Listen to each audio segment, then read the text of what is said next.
I always say on the Freedom Trail, the image of freedom is a white man with a tricolored hat and a rifle. And that does not tell the whole story.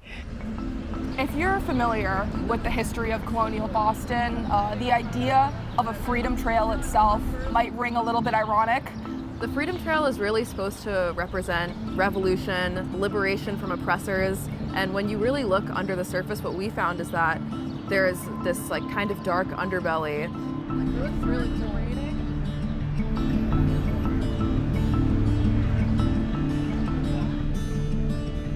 Our starting point was the history research report that King's Chapel itself put out. We researched that and we found that there were some questions that we still had.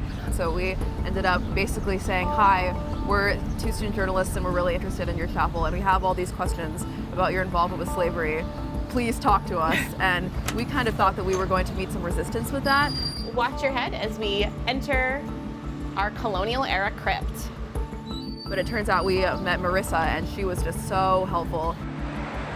When King's Chapel congregation was established in 1686, that was the start of not only the congregation and the community within King's Chapel, but within the connection to the institution of slavery.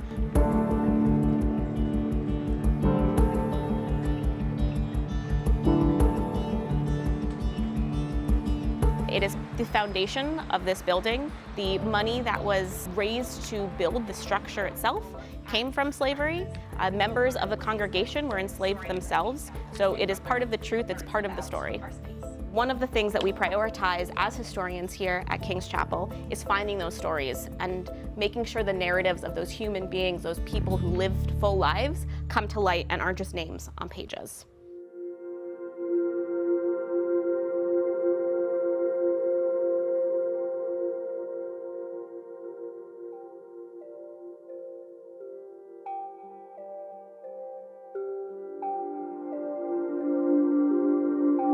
At the center of this memorial are 219 enslaved women, children, and men.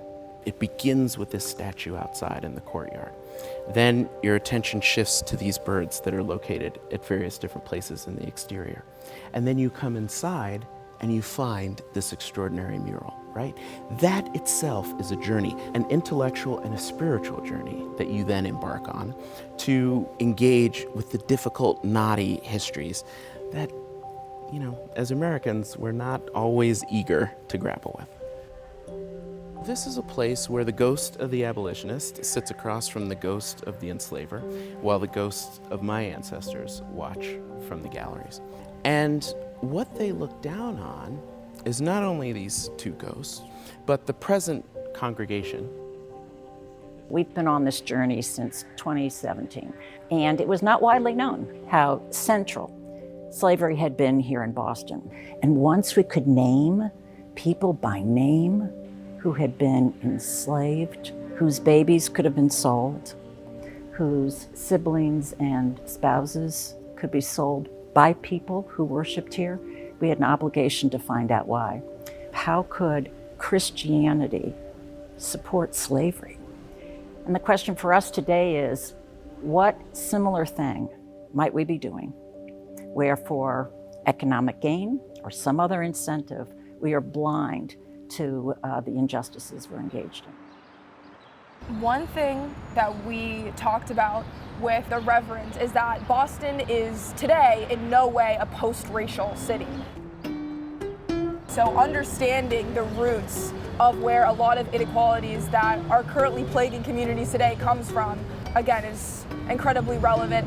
I think what we came to understand in our research is that understanding the past is always timely.